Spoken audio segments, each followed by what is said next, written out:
चलिए शुरू करते हैं सुपरफास्ट खबरों का सिलसिला।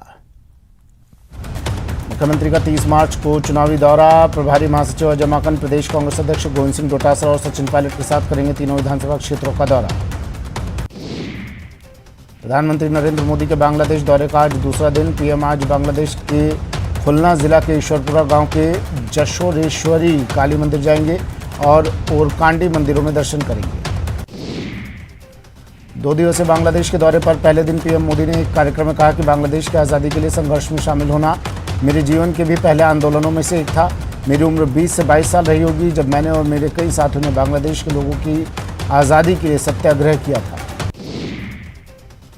बांग्लादेश दौरे पर पहुंचे पीएम नरेंद्र मोदी ने शेख मुजीबुर रहमान को मरणोपरांत गांधी शांति पुरस्कार से सम्मानित किया। उन्होंने पीएम शेख हसीना को ये पुरस्कार सौंपकर शेख मुजीबुर रहमान को याद किया। पीएम मोदी ने कहा कि दोनों देशों के रिश्ते मजबूत हो रहे हैं। मुझे सम्मान देते हुए बेहद खुशी हो रही है। पीएम मोदी ने कहा कि राष्ट्रपति अब्दुल हामिद, प्रधानमंत्री शेख हसीना और बांग्लादेश के नागरिकों का मैं आभार प्रकट करता हूं। भाषण के दौरान पीएम ने उन भारतीय सैनिकों को भी याद किया जिन्होंने बांग्लादेश की आज़ादी के लिए खून बहाया था। पश्चिम बंगाल में प्रथम चरण के तहत के बीच 5 जिलों की 30 सीटों पर आज मतदान हो रहा है। ममता बनर्जी के सामने एक बार फिर पिछला प्रदर्शन दोहराने की चुनौती है। पश्चिम बंगाल में पहले चरण से मतदान से पहले टीएमसी दफ्तर में बम धमाका हुआ। बांकुड़ा के जयपुर में टीएमसी दफ्तर के अंदर बम धमाका होने से सनसनी फैल गई। टीएमसी बम ब्लास्ट को लेकर लेफ्ट कांग्रेस गठबंधन पर आरोप लगाया है, जबकि बीजेपी का कहना है कि टीएमसी दफ्तर के अंदर बम बनाते समय ये घटना हुई। फरीदाबाद निकिता मर्डर केस में फैसला आया है। निकिता तोमर हत्याकांड में दोनों दोषियों तौसीफ और रेहान को उम्र कैद की सजा सुनाई गई। सजा के ऐलान के बाद निकिता की मां विजयवती ने कहा कि हम कोर्ट के फैसले से संतुष्ट नहीं हैं। राष्ट्रपति रामनाथ कोविंद सीने में दर्द की शिकायत के बाद आर्मी हॉस्पिटल में एडमिट हुए। फिलहाल डॉक्टर्स की निगरानी में हैं राष्ट्रपति रामनाथ कोविंद। साइरस मिस्त्री टाटा समूह के नहीं बन सकेंगे अध्यक्ष। देश के सबसे बड़े औद्योगिक समूहों में से एक टाटा को लेकर 5 साल से चल रहे विवाद में सुप्रीम कोर्ट ने टाटा समूह के पक्ष में फैसला दिया। जैसलमेर के पोखरण फील्ड फायरिंग रेंज में आकाश मिसाइल का सफल परीक्षण। ये मिसाइल विमान को 30 किलोमीटर दूर और 18,000 मीटर ऊंचाई तक टारगेट कर सकती है। सुप्रीम कोर्ट ने बड़ा फैसला दिया है। सुप्रीम कोर्ट ने इलेक्टोरल बॉन्ड की बिक्री पर रोक से इनकार कर दिया।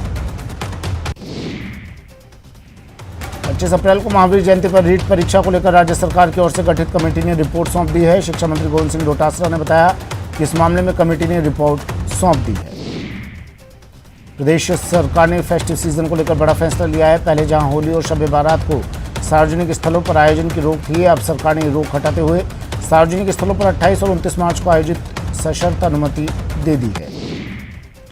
चूरू के सरदार शहर में जंगली जानवर ने लगभग 14 भेड़ों पर हमला कर उन्हें मौत के घाट उतार दिया, जिसके बाद इलाके में हड़कंप मच गया। धौलपुर जिले के सरकारी स्कूल में एक टीचर ने छात्राओं की जूतों से पिटाई कर दी, जिसके बाद छात्राओं ने चाइल्ड हेल्पलाइन में मामले की शिकायत की। कोटा में शादी का झांसा देकर लंबे समय तक दुष्कर्म करने के मामले में कोर्ट ने आरोपी को 14 वर्ष के कठोर कारावास और 50,000 रुपये के जुर्माने से दंडित किया। अलवर में पुलिस ने कार्रवाई करते हुए भरतपुर बाल संप्रेषण गृह से फरार टाइगर गैंग के सरगना और 4 बदमाशों को गिरफ्तार किया। पुलिस ने आरोपियों के कब्जे से हथियार और कारतूस भी बरामद किए। दाना में एक अध्यापक की धारदार हथियार से हमला कर हत्या कर दी गई। घटना के बाद मृतक की बीवी और खेत में काम करने वाला नौकर फरार है।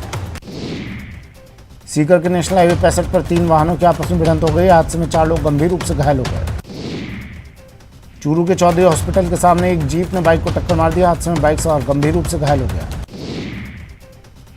उदयपुर में एक बाइक और कार में जोरदार भिड़ंत हो गई, जिसके बाद कार में अचानक भीषण आग लग गई। देखते देखते कार आग के गोले में तब्दील हो गई। कोटा के मंडल के मोडक रेंज के वन क्षेत्र में भीषण आग लग गई, जिसे दमकल की मदद से कड़ी मशक्कत के बाद काबू पाया गया। अलवर में एसीबी की टीम ने कार्रवाई करते हुए फूलबाग पुलिस थाने के उप निरीक्षक बलवान सिंह को 5,000 रुपये की रिश्वत लेते हुए रंगे हाथों गिरफ्तार किया। करौली के टोडा भीम में करंट लगने से एक महिला की मौत हो गई, जिससे पूरे इलाके में हड़कंप मच गया। जोधपुर में 2 युवकों ने एक नाबालिग के साथ गैंगरेप की वारदात को अंजाम दिया। गैंगरेप के बाद नाबालिग की हालत बिगड़ गई, जिसे उम्मेद अस्पताल में भर्ती कराया गया। राजसमंद के भीम थाना क्षेत्र के कुकड़ा राजा रेल मार्ग के पास 15 फीट गहरी खाई में एक युवक का शव मिला। मृतक की शिनाख्त अजमेर जिले के तालुबों के गुवार निवासी गोविंद सिंह के रूप में हुई। अलवर जिले के नीमराना के जापानी जॉन में बनी जापानी कंपनी वाईटेक में मैनेजर को लाखों रुपए की धोखाधड़ी करने के मामले में आरोपी बलदेव को गिरफ्तार किया है। बीकानेर के महाजन में चारे से भरी ट्रैक्टर ट्रॉली में आग लग गई। चारे से भरी ट्रैक्टर ट्रॉली विद्युत लाइन के ढीले तारों से टकरा गई, जिसके कारण ट्रॉली में चिंगारी लगने से आग लग गई। राजसमंद के भीम थाना क्षेत्र के कुकरा राजा रेल मार्ग के पास 15 फीट गहरी खाई में एक युवक का शव मिला। मृतक की शिनाख्त अजमेर जिले के तालुबों की गुआड़ निवासी गोविंद सिंह के रूप में हुई। मरोदरा में अब अपराधियों की खैर नहीं। यूपी की तर्ज पर अब कोटा पुलिस ने एक कुख्यात बदमाश के मकान को ध्वस्त किया है। बदमाश सुनील पांचाल पर 5000 का इनाम भी है। कोटा के महावीर नगर थाने में दर्ज हत्या के मुकदमे के फरार आरोपी को पकड़ने के लिए कोटा पुलिस आरोपी का पीछा कर रही थी। इसी दौरान आरोपी दौसा के नांगल होकर गुजर रहा था, जिसने पुलिस पर फायरिंग कर दी। अलवर जिले के बहरोड थाने की लॉकअप से फरार हुए कुख्यात बदमाश पपला गुजर और उसकी गर्लफ्रेंड जिया के खिलाफ बहरोड पुलिस ने ACJM कोर्ट में चालान पेश कर दिया है। बहरोड पुलिस की ओर से 1000 पन्नों की चार्जशीट कोर्ट में पेश की गई। उदयपुर जिले के मावली इलाके के दरीबावाली रोडवेज बस में यात्रियों की जेबें काटता हुआ जेब कतरा पकड़ा गया। कंडक्टर महावीर सिंह ने जेब कतरे को पकड़कर मावली थाना पुलिस के हवाले किया। प्रतापगढ़ के दीपेश्वर तालाब में एक व्यक्ति ने खुदकुशी कर ली। पुलिस को तालाब किनारे स्कूटी और 2 पन्ने का सुसाइड नोट मिला है। हालांकि तालाब से अब तक शव बरामद नहीं हुआ। जोधपुर के ओसियां चौराहे के पास रेलवे ट्रैक पर चुनाव स्पेशल ट्रेन की चपेट में आने के बाद एक बुजुर्ग की मौत हो गई। बुजुर्ग की पहचान तिवारी निवासी उदय सिंह के रूप में हुई। उदयपुर के गोगुंदा में बेकाबू कार खाई में गिर गई, जिसमें कार में सवार 2 लोग जख्मी हो गए। कार गोगुंदा की ओर से उदयपुर की ओर जा रही थी। भरतपुर की नदवई पुलिस को बच्ची को अगवा कर हत्या कर शव कुएं में फेंकने के मामले में पुलिस को सफलता मिली है। पुलिस ने आरोपी राजेश को गिरफ्तार कर लिया है। जैसलमेर शहर के गफूर भट्टा इलाके से चोरों ने बोलेरो गाड़ी चोरी कर ली। इस मोहल्ले में लगातार दूसरी चोरी की बड़ी वारदात से लोगों में आक्रोश व्याप्त है। वक्त एक ब्रेक का है, जल्द हाजिर होंगे।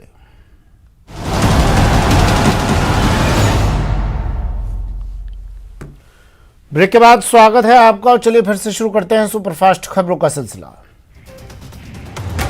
कोटा से मंदसौर और मंदसौर से कोटा के बीच रेल सफर करने वाले रेल यात्रियों के लिए राहत की खबर है। कोटा मंदसौर कोटा के बीच ट्रेन 1 अप्रैल से रोजाना चलेगी। इस ट्रेन को स्पेशल ट्रेन का नाम दिया गया है। कोटा नगर विकास न्यास का अतिक्रमण निरोधक दस्ते ने PWD ऑफिस के पास अवैध कब्जा हटाते हुए 6 कियोस्क को अतिक्रमण से मुक्त करवाया।